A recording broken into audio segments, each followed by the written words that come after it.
Welcome to the WBCSD Vision 2050 launch event. Thank you so much for joining us from all around the world. And it really will be worth your while because this paper is a tremendous piece of work. It's full of insight, it's full of calls for action, and it's full of suggestions about how we can meet these challenges of today.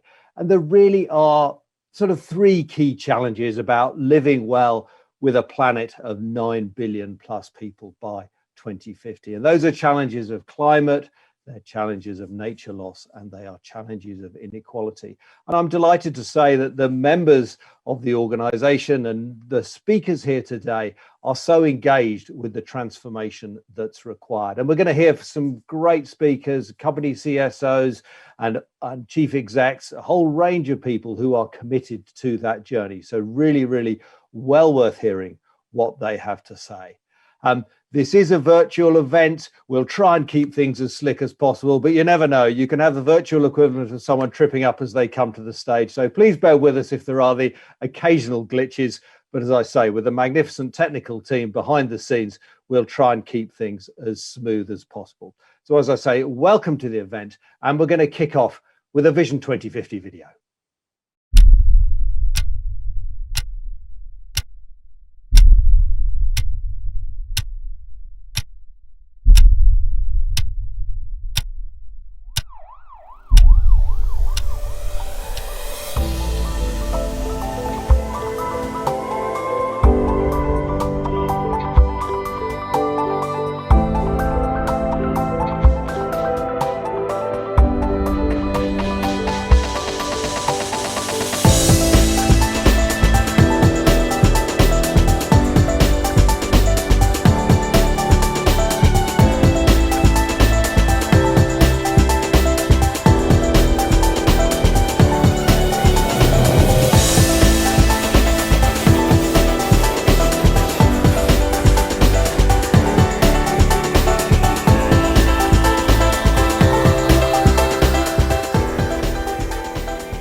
Well, the man who's helped pull this report together is Peter Bakker from the WBCSD. And we're going to hear from Peter very shortly. We're going to have a discussion first of all, we're going to have a discussion a little later. But first of all, Peter, I know you've got a few introductory remarks, and I just want to reiterate that you have really pulled together a powerful piece of work here.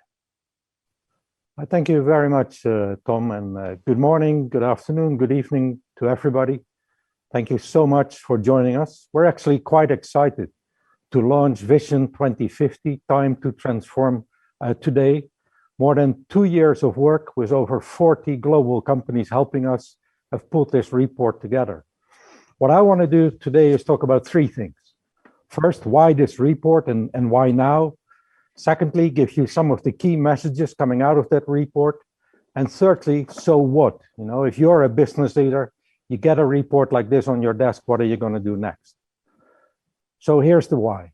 You know, sustainability is really going mainstream. We know it's become a rather complicated topic, and in this Vision 2050 report, we want to bring back the focus on what truly matters.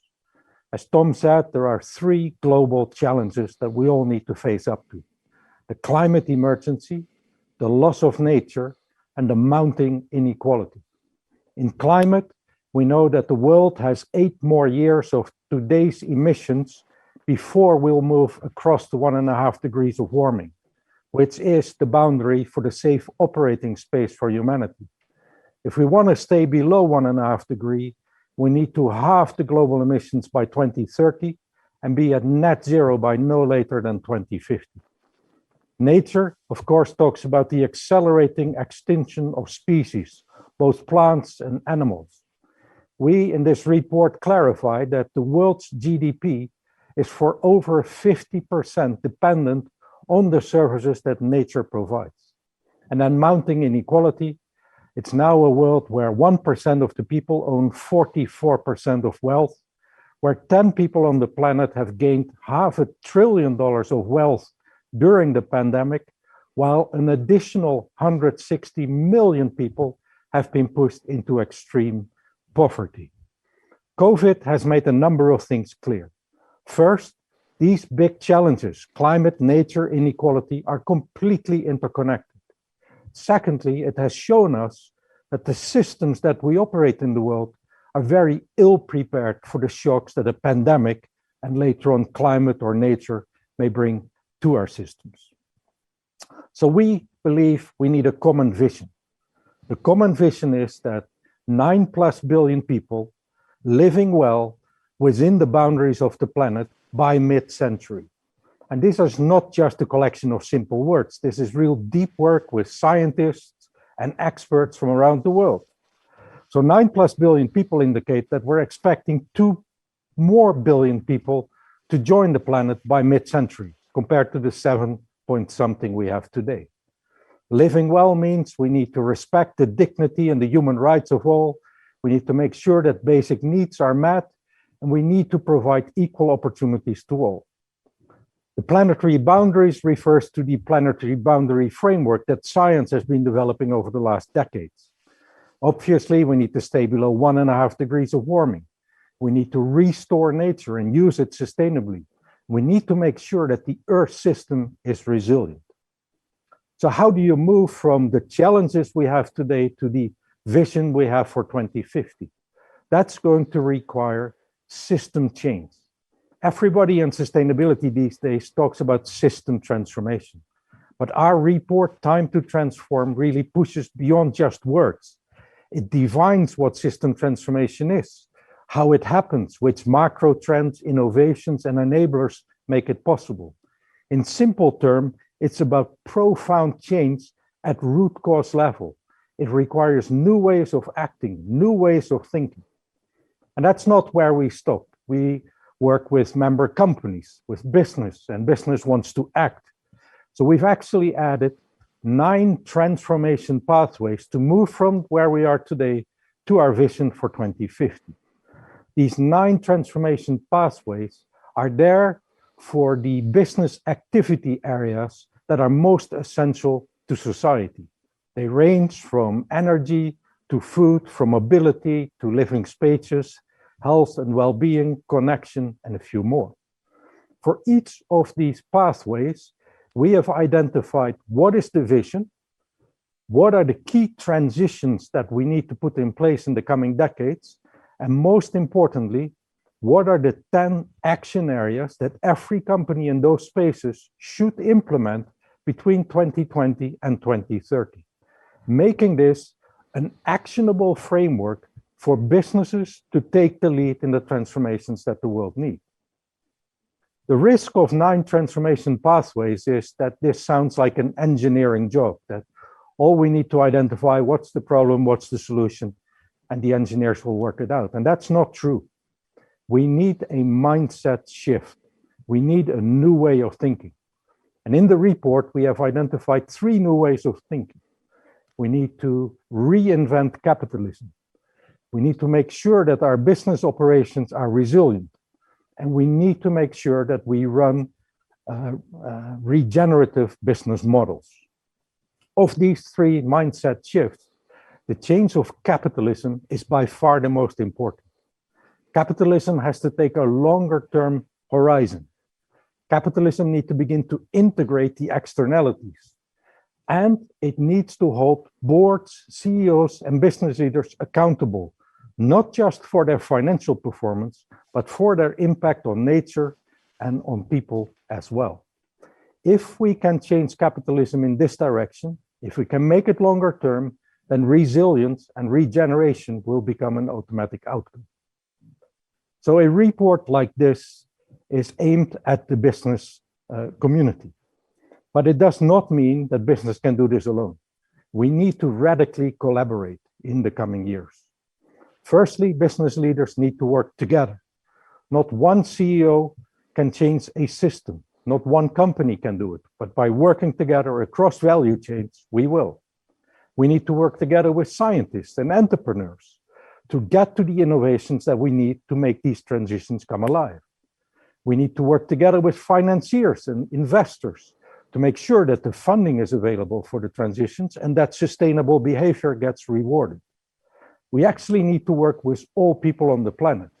Everybody makes everyday consumption choices, and those choices matter when it comes to realizing the vision. And last, but certainly not least, we need to work together with governments, with policymakers, to get the policies and the regulations in place that will accelerate the transformation and not hinder it. So what? What can you as a business leader now do? Well, my advice is take this vision and make it yours. Then map the big challenges and integrate them into your enterprise risk management systems. Understand where your exposures are. Then look at the transformation pathways and look at what are the opportunities to innovate? Where can my business with new solutions contribute and as a result be successful in the future? And last but not least, set ambitious targets, create operating plans, and transparently disclose the progress you're making to the stakeholders around you. I'm talking about system change. This means changing everything, including changing the rules of the game for business. Adopt TCFD, push for standard ESG disclosures. The rules of the game need to change. If we do that, then well-run companies will be run well into the future. It is time to transform. Peter, thank you very, very much. And I mean, the boldness of what you're talking about is probably summed up by your phrase at the end there about change everything. How significant is this going to be for businesses in the next, say, 5 to 10 years? Kind of, if they ignore it, what will happen? And if they embrace it, what will happen? No, I think if I go to the boardrooms around our membership today, all companies are working on transformational strategies at the moment. You know, business as usual is no longer an option. We need to work on climate, on nature, on inequality. This will fundamentally change business models. And it's not just sustainability, obviously. There's technology, there's digitization, there's all these other trends that play into these big changes. But businesses 10 years from now will look significantly different than they do today. And the businesses who do not make those transitions will become the losers of the future. I'm really struck by your phrase about reinventing capitalism and how important that is. And once again, you know, it's quite a striking remark to make at a meeting with some, you know, some big companies in here, you know, some companies that are, you know, stock market listed and all that kind of thing. Is it really about, I'm just wondering if a way of summing this up is that the illustration that people have had before, that business needs to find a way of making money out of keeping a tree alive rather than making money out of cutting down a tree, if you see what I mean. It's about valuing it while it's there rather than just an extractive model. Have I kind of got it right? Yeah, absolutely. We need to not do away with capitalism. Capitalism has brought the world many, many advantages, but it is too narrowly focused just on financial capital. And your example of the tree is what we would call natural capital. So there is financial capital, natural capital, there's social and people capital. And those all need to be integrated into the way we assess risks, look at opportunities, make decisions, and disclose to the outside world. And eventually, because disclosure is just one step in communicating your results to the outside world, eventually capital markets need to give more sustainable companies a lower cost of capital. And that cannot just be financial capital, it's the integrated model that we need to strive for. So in effect, if I'm a sustainable company trying to borrow money, I should be able to borrow it for a slightly lower interest rate than someone who's not doing it right. That we've seen over the last years. There's plenty of examples amongst our membership, and maybe later in the panel you will get one or two of those, where companies have issued bonds or have attracted financing with ESG targets in them, which if these companies meet those targets, will give them a discount on interest. The big challenge now is we need to get that same thinking into the equity markets, because that's where it's still primarily focused on the financials. Mm-hmm. And just to explain why it's so critical to get that into the equity markets as well. Well, because at the end of the day, you know, CEOs come out of a model where the equity market is a main driver of the decisions they make. Just focusing on the financial capital is not leading us to a sustainable trajectory. We need to integrate the externalities. You know, the best example is probably the food system. Creates about $10 trillion of economic value each year, but destroys about $12 trillion of environmental and health-related externalities. So unless we take an integrated view and we optimize that, we're never going to achieve Vision 2050. And that's why reinventing capitalism is such an important piece in this report. And again, just for the audience, you know, I am the spokesperson today, but this is a report written with and by 40 of the leading companies in the world. So this is now a shared view. Which shows quite how radical it is. And another aspect of it, which feels quite radical to me, is you were talking about the need for correct government regulation. And that's not something always that business embraces. Is this about having some baselines in there so that the good behavior isn't undercut by the bad? Is that in the end what regulation's for in this space? No, I think regulation has a number of roles to play. I mean, if you go back to the capitalism debate, it's clear that if we were to make these disclosures of standardized ESG informations mandatory for all business, then all of a sudden we can compare the performance amongst businesses. That's one example. But there's other examples where current policies are actually opposing sustainable behavior. You know, fossil fuel subsidies, or some of the subsidies in the agricultural space. And that is what we need to change. We need to get to policies that actually accelerate the transformation. Peter, you're author of this report, as I've said, as well as being president and CEO of the organization. What is it you'd really like to come out of today and meetings coming up from the council? What do you really want to achieve from this? I would really hope that this will land in many boardrooms around the world. You know, I've personally committed this year to talk to as many of the boards of companies as I can, because we're at the stage that the transformation is so urgent and so fundamental that every board needs to hear this story, take it on, make it their own, turn it into corporate strategies, into operating plans, into disclosures to capital markets. We need to collectively push hard to get these ESG standards agreed and made mandatory.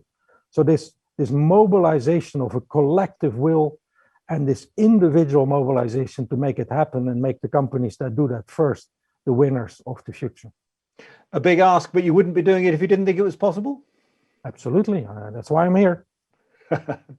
Thank you very, very much indeed, Peter. That was absolutely excellent. And now we're going to move on to the discussion with some of those companies that have helped to author this report and are very much in the vanguard of driving this change. And I'll be introducing the speakers, and then we'll be sitting down for what's known as a fireside chat. But I think we probably need to think of a low fossil fuel version of that. Maybe it's a hydrogen fuel fire that we're sitting around today. I like to think so anyway. Right. Well, in order, we have Magdi Batato, first of all, who is Executive Vice President of Head of Operations at Nestlé. Good morning to you. Well, it's morning here. I'm not sure it's morning where you are. We have to be careful with these things, but very, very nice to see you indeed. Thanks for joining us. Then we have Keryn James, who is Group CEO of ERM. Keryn, yeah, you're all there as well. Thank you. Very, very nice to see you too. And next, Ilham Jope, who is CEO of Unilever. Oh, yep, everyone's there. Good, good. We're getting everyone with their nice artistic backgrounds, loving all that. And Dr. Ilham Kadri, CEO of Solvay. Yep, yeah, you're there as well. Very good indeed. And finally, we have Sunny Verghese, who is WBCSD chair, as well as co-founder and group CEO of Olam International. Excellent. Nice to see you, Sunny, sitting there with a map of the world in the background. Excellent. Well, let's move on to some of the questions now. And I'm going to start with you, actually, Sunny, if I may. I mean, when it comes to climate change, so many of the problems and solutions are land-based. So does this give a company like yours a kind of particular responsibility and indeed power to change things, well, hopefully for the better?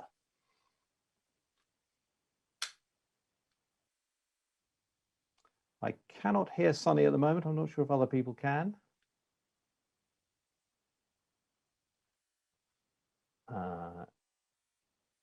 Can other people hear? Can I have a thumbs up if people can hear Sonny? I can't hear him at the moment. Can you hear me now?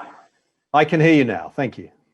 Okay, sorry, Tom, I didn't get your question. Could you just repeat the question? Yeah, of course I can. I was saying when it comes to climate change, so many of the problems and solutions are land-based. So that gives a company like yours a particular responsibility and indeed sort of power to change things, hopefully for the better. Absolutely. We are in the food and agri space. And given our fairly vast landscapes, we deal with 5 million smallholder farmers. We cultivate in terms of our own farming roughly 3 million hectares. So we can have a significant impact in following the guidelines and the practical action paths that is laid out in this Time to Transform report. So to give you an example, our total scope 1, 2, and 3 emissions put together is about 68.6 million tons. Out of which scope 3 is about 95% of our emissions footprint, and scope 1 and 2 is only about 5% of our emissions footprint. And between the prior year and this year, we were able to reduce on an absolute basis about 14.6 million tons of greenhouse gas emissions. So on an absolute basis, if you have this kind of a landscape, then the impact that you can create by doing this right way can be very significant. So we have reduced greenhouse gas footprint across the company on scope 1, 2, and 3 by almost 15% on a per ton of volume handled, but 17% on an absolute basis. So that's one example. Similarly, you know that agriculture accounts for 25% of the world's greenhouse gas emissions. So all this does add up. In terms of water, we have reduced last year water usage intensity or improved our water usage efficiency by roughly 19.2%, particularly by putting now sensors, IoT sensors on our plantations, on our trees, that allows us to irrigate the crops exactly when they need that water for the precise time that they need the water. And that has meant that we can reduce the water consumption in our own farms and plantations from roughly 2 cubic meters per ton of product that we produce to last year about 1.79. So that is a significant reduction and improvement in water usage efficiency. That applies not just to environment and nature-based issues, but also all the social issues surrounding the smallholder farmers with whom we deal with.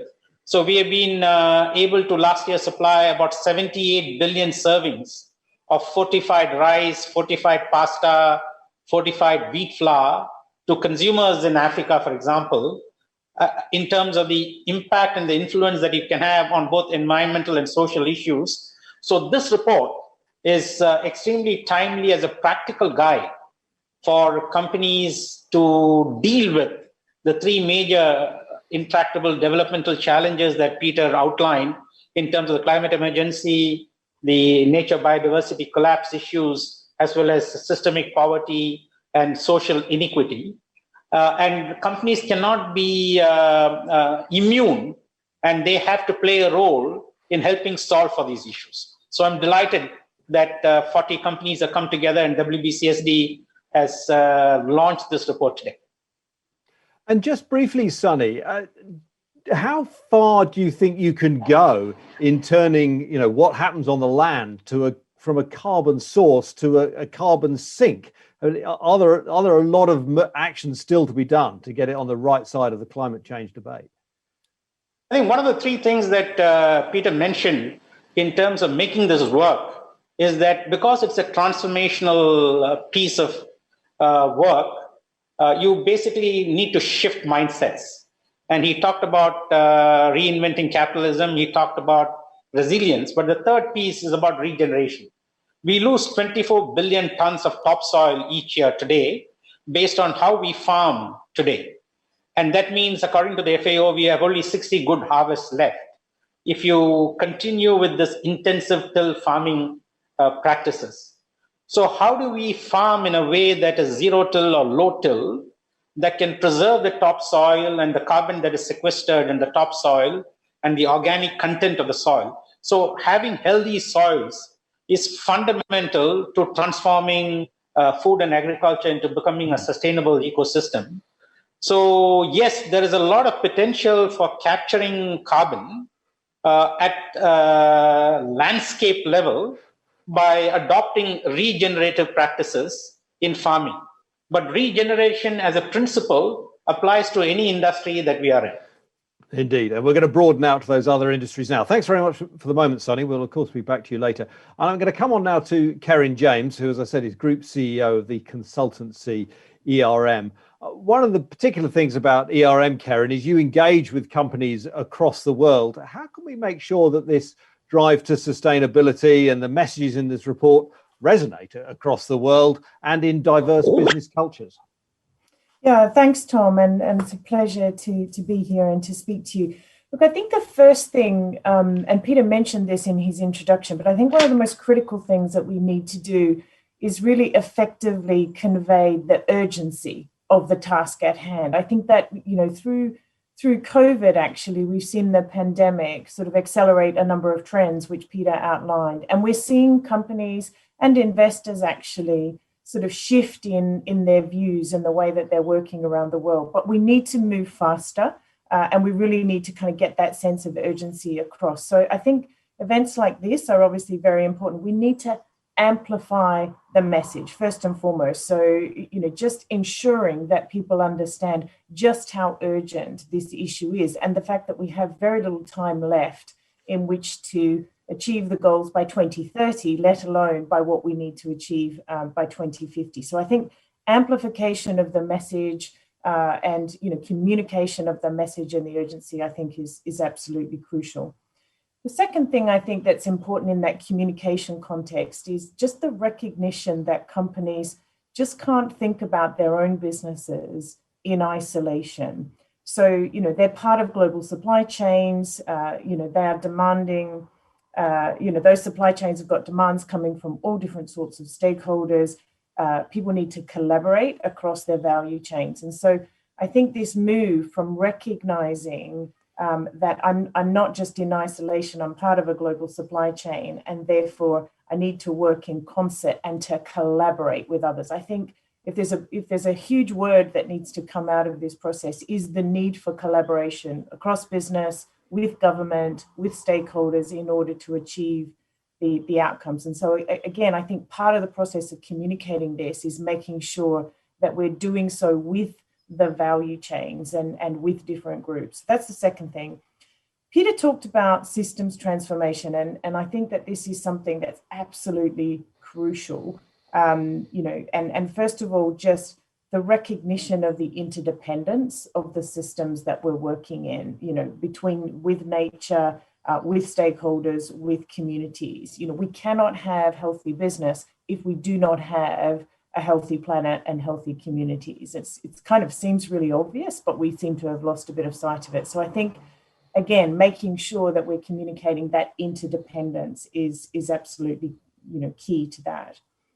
Then I think the other aspect that I would sort of draw attention to is I think the role of CEOs and the role of leaders in business in sort of actively advocating for change, demonstrating change in their own organization, just as Sonny has described with Olam, and I'm sure others will describe, but also being an active advocate for change, engaging with government, engaging with peers, being prepared to have the conversations, just as we are with Vision 2050, about the challenges that we face. So, you know, I've personally been engaged with Vision 2050, and I co-chair the Climate and Energy Board for the WBCSD. And, you know, we are actively working together to advocate a really strong policy position around net zero carbon for COP26, for example. So we can't just sit back and let this document sort of speak for itself. We actually have to pick it up, and we have to go and talk to others about it. And we actually have to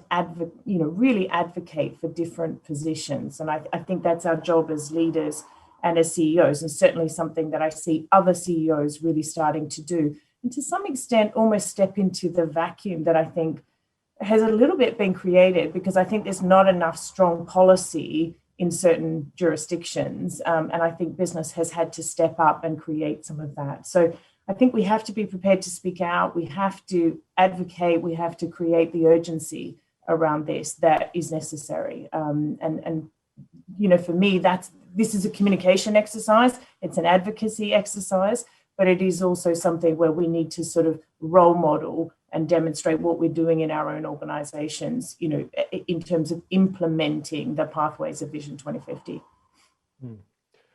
You mentioned COP26 there, and I'm just struck by one thing. I was talking to one of the people who'll be kind of leading it towards the end of this year, and he said, although this is a sort of government thing, it's very much about the three elements of a shift, which is government, business, and the public working together. I guess you'd agree that you're all key parts in this movement. Tom, because I don't, you know, as Peter said, you know, it's a system transformation that we need. So we need good policy, you know, that supports the, you know, transition to net zero and the rapid transition to net zero and the other, you know, topics that he described. It needs business to commit to, you know, the right, you know, sort of targets and so on around net zero, and consumers, because we need a change in consumer behavior in order to support some of the changes that we need. So we simply can't do this unless all stakeholders are both part of the dialogue and part of the solution, because we just won't get there fast enough in order to achieve the outcomes we need. Brilliant. Thanks very much, Keryn. Well, I'm going to come on to Alan Jope, who, as I said, is CEO of Unilever. Alan, the Vision 2050 report talks a lot about urgency and the need to accelerate change. I mean, Unilever already has a good reputation in this sustainability space, but are you now looking at ways of going even further and faster? And if so, what are the challenges there? Good morning, Tom. I think to spawn immediate urgent action, we have to accept that there is a huge problem that we're facing. And the facts are very stark around climate change. I think the Greenland ice sheet has passed the point of no return. Around nature, as Peter said, half the world's GDP is highly dependent or moderately dependent on nature. And we're losing species, we're losing land cover, we've got dreadful water statistics, and so on. And then on inequality, half the world's population still living on less than $5 a day. Take 200 years to close the gender pay gap. We got young people by the hundreds of millions who are not going to be able to find jobs. So Houston, we have a problem. That is the first thing that we need to accept. And big companies need to be making far-reaching commitments. So Unilever, as you mentioned, we've already started to take action on climate. Of course, we've got our net zero commitments. Any company that does not have a net zero commitment in place, we should be asking why. We need to publish the carbon footprint of our business and the carbon footprint of our products. So as Keryn referenced, people can make more informed brand choices. We need to regenerate nature as businesses, getting our supply chains free of deforestation, adopting regenerative agricultural principles that Sunny mentioned, and taking responsibility for water stewardship. We need to tackle the waste epidemic. So as you know, there's soon going to be more plastic than fish in the oceans. So we all need to be cutting down our use of virgin plastic, collecting up and recycling more than we sell, and moving to reusable and recyclable standards. And then on the social front, Unilever recently committed that everyone in our supply chain, so not just our employees, but all of our suppliers as well, we're going to require that everyone makes at least a living wage, which is well above a minimum wage, by the way. And so the business case is crystal clear. The urgency is extraordinary, and there are very tangible steps that businesses large and small can and must take. And Alan, do you see these sustainability and environmental questions as linked to matters of social justice and equality? Yes, of course they are. The report mentions three overarching challenges: climate change, nature, and inequality. And all three need to be tackled in concert. And at the moment, we see the consequences of social inequality blowing up everywhere. We've had a gender inequality problem for ages. There's an income inequality problem. We see in the last 12 months the outrage over racial inequality. And business has a strong role to play in tackling all three of those types of inequalities and others. And of course, the business case is very clear. Our brands that are tackling these issues are growing much faster. Sustainable sourcing, consuming less resources, is saving us a fortune. We've saved over €1 billion in using less energy, using fewer materials. It certainly reduces system. And last, maybe most importantly, businesses that run themselves on sustainable principles are rapidly becoming a magnet for the best talent, not just young people. We get 2 million applications a year for jobs at Unilever. And a lot of it is because we're seen as a business that's trying to do things the right way. So yes, social inequality can be tackled by business. Yes, it's urgent. And yes, there are things we can do about it. Thank you very much. We're next on to Ilham Kadri, who is CEO of Solvay, the US-based hygiene and chemical products group. Ilham, I mean, on your website, you talk of the goal to double the rate at which you reduce emissions, which is a fantastic aim and a tough job, I'd say, in any sector.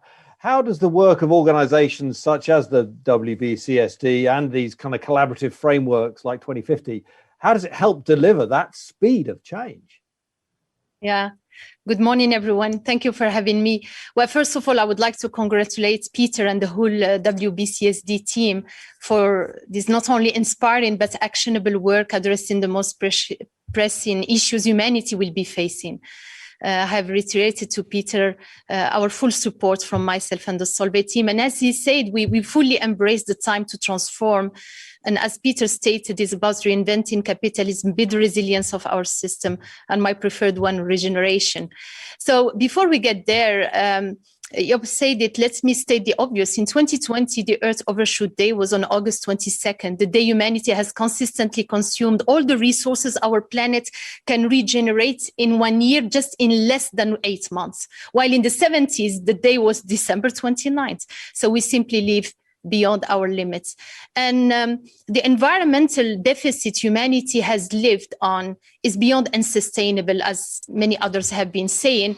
And society is living this awakening, including through the COVID-19 crisis. And we must realize that in order to transcend the changes and achieve the necessary accelerated transformation, we must join forces. We cannot do it alone. We need to collaborate globally. Trans-sectoral, trans the value chain between public and private with the sense of urgency, as Keryn said perfectly. And the WBCSD is the perfect platform for that, bringing us together with the relevant dialogues and establishing a concrete agenda.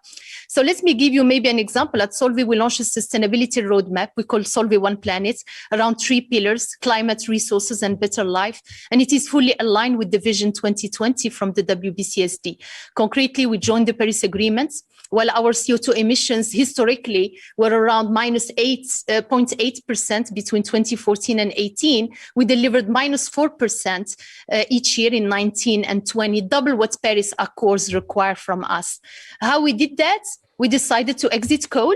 By 2030, it's bold because this company started 160 years ago with coal as a primary energy. And we started with making the plan hitting the pocket. So we walked the talk, including my own bonus.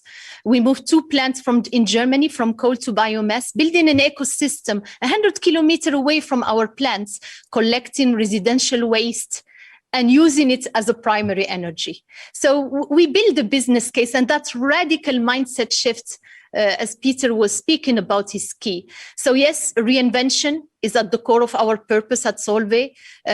We just launched, for example, a consortium with Veolia and Renault on recycling the battery. Imagine a battery at the end of its life is full of resources, and usually they burn it. So now we are trying to reuse the waste. And when you reuse, the waste is not a waste anymore. And on the resilience, I think science and research play a crucial role. COVID-19 crisis has shown us that we need to adapt to major disruption and create new partnerships.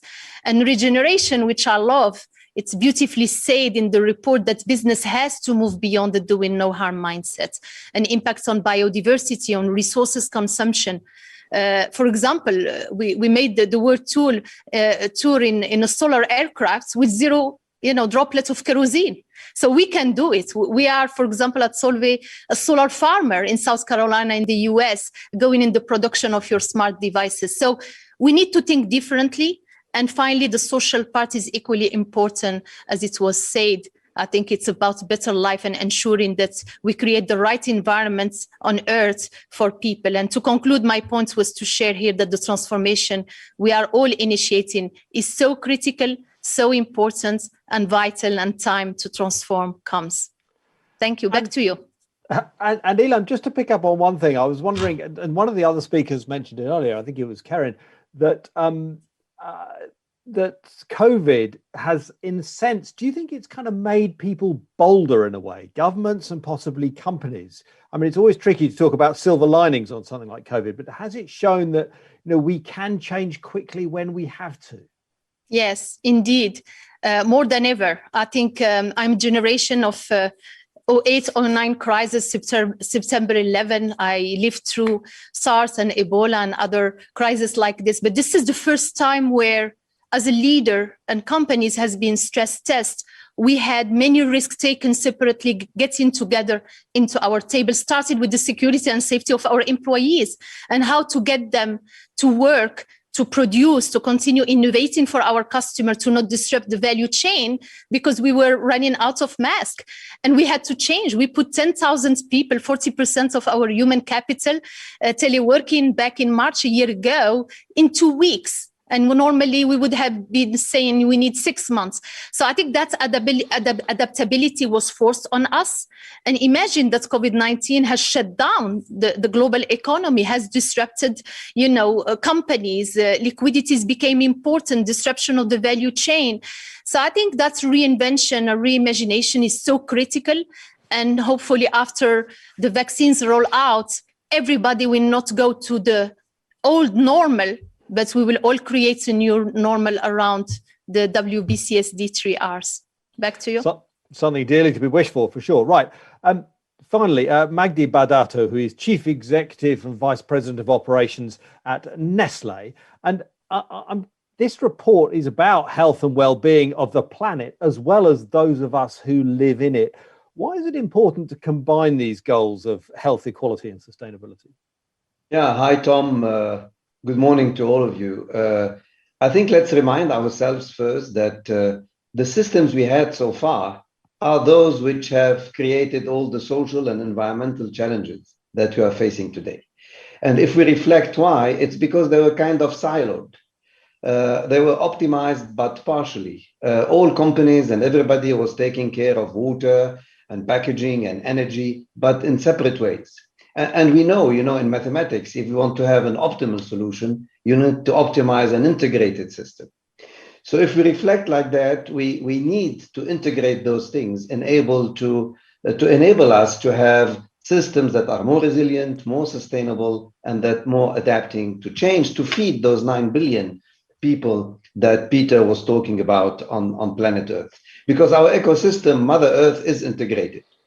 So we take pride in Nestlé. I mean, we are the biggest food company in the world, and we believe we have a big role to play. And we take pride in saying we are the good food, good life company. You have already there an integration, you have a link. A couple of years back, the Eat and Lancet report mentioned what's good for you is good for the planet. So there also is a very important link. So in order to achieve that, let's take the example of diets. Diets would need to shift towards more climate-friendly ones, hence more sustainable. We have launched a series of plant-based alternatives, plant-based food and beverages, to be part of that game and to respond also to a consumer behavior shift. That does not mean we will abandon, for example, dairy. We are rooted in dairy, but there are ways and means to do dairy in a more sustainable way. So on the diet perspective, Healthy for you is also healthy for the planet. If you look at value chains is about people. It all starts with the farmer. A lot of people mentioned earlier things around regeneration, regenerative agriculture. It starts with the farmer. So people are at the heart of the climate and nature agenda. That's why value chains need to be equitable and prosperous. For them to be sustainable, farmers need to have good margins, for example. And Alan alluded earlier to, living wages is not a minimum wage. And of course, to increase margins of farmers, there are many ways. We do that through good agricultural practices. We do that also through promoting alternative sources of income, multi-cropping, biodiversity, multi-cropping is also an additional source of income for the farmer. And it attracts also, if you have a good margin for the farmer, it attracts the next generation of farmers. That's also part of regeneration. Farmers are getting old in a lot of parts of the world, and we need their sons and daughters and grandsons and granddaughters to continue. Part of that equation is also empowering women and youth, of course, that will improve availability and dietary diversity. So, as was mentioned earlier, all this is integrated, and this is not only about now minimizing impact, but it's about unlocking this regeneration potential. Looking at waste as the new product, it's interesting, we have launched recently a ready-to-drink beverage based on cascara. Cascara is the shell of coffee, the coffee shells. So that gives you a new product. So waste is the new product. And consumer behavior is shifting towards an appeal towards that, towards circular models of consumption. So regeneration changes also our approach to innovation. When we innovate, we need to take that into consideration. So all that, is the foundation of what we call value creation rather than value extraction. I think it was mentioned earlier by Ilham and some others. So that will be the basis of reinventing capitalism that Peter talked about. A capitalism that is more inclusive, more holistic, more integrated, and a capitalism that will make businesses think decades, not only quarters.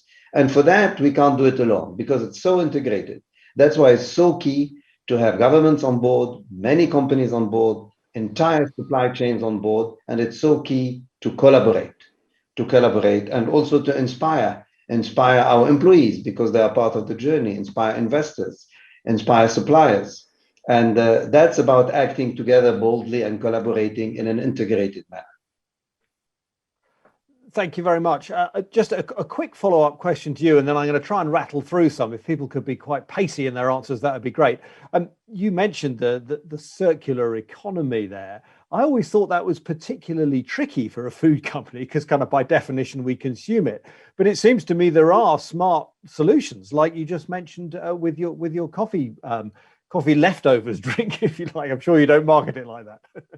No, absolutely. And I think if you look to simplify it in the world, in the developing world, most of the waste come from the upstream part, from the agricultural fields. And there we try to reduce, of course, waste and improve productivity. In the developing world, it's more in consumers' homes that you have the waste. It's our way to consume. And I think we need to act on both.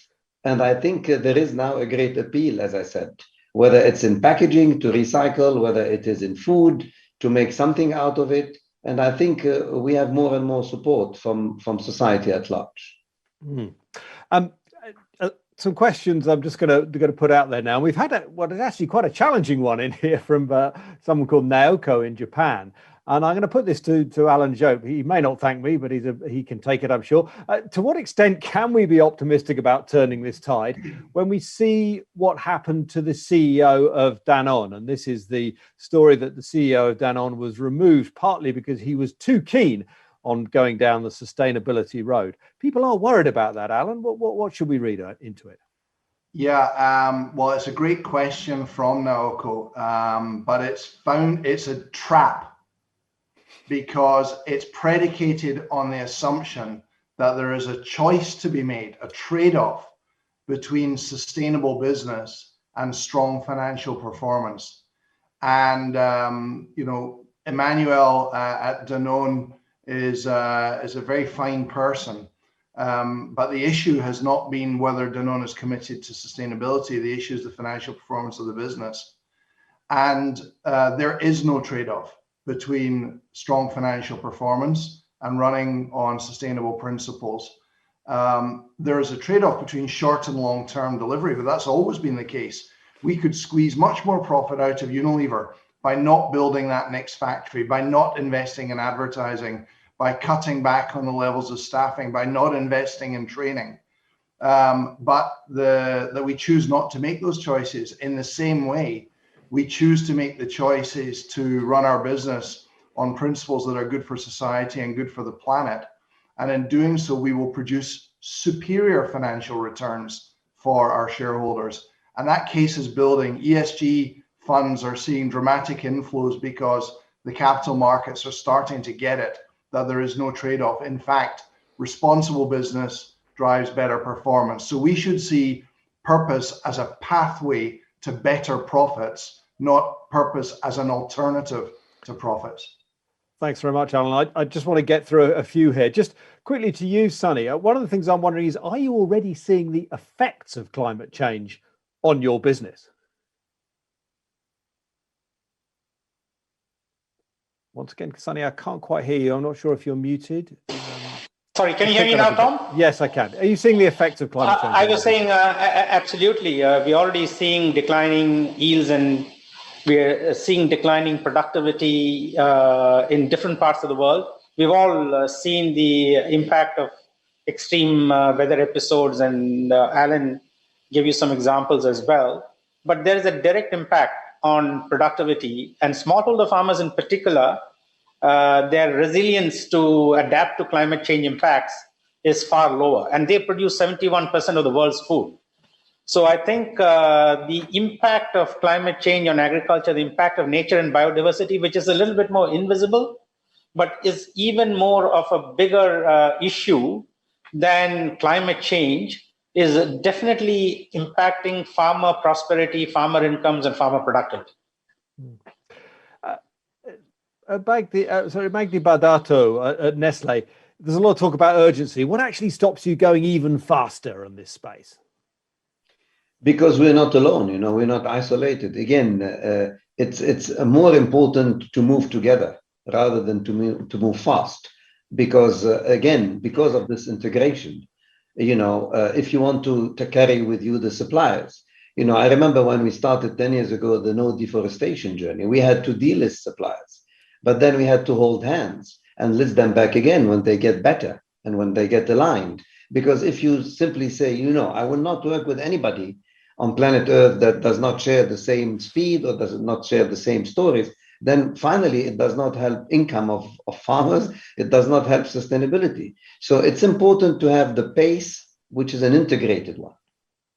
And Keryn James is a consultancy that deals across businesses. Presumably you can get them together to move faster. The idea of collaboration shouldn't be to step back, it should be to step forward, shouldn't it? Very briefly.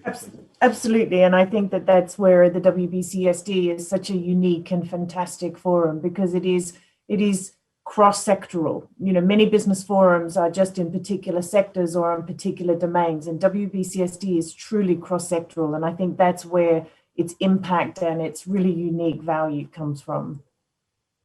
Well, I'm really sorry to say, particularly with such excellent and high caliber speakers, we do have to leave it there because time is against us. There's lots more to hear and see today. But for the moment, thank you very, very much indeed to Magdi Batato, Keryn James, Alan Jope, Dr. Ilham Kadri, and Sunny Verghese.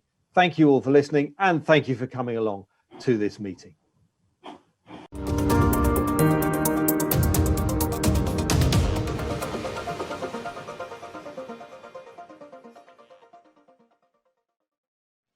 Thank you for joining the WBCSD Vision 2050 launch event. To make the most of your event, please do return to the homepage where you can access the Vision 2050 report and explore resources that complement this groundbreaking piece of work. The platform will remain open for another 90 minutes. You can also visit us at timetotransform.biz. We look forward to connecting with you again soon.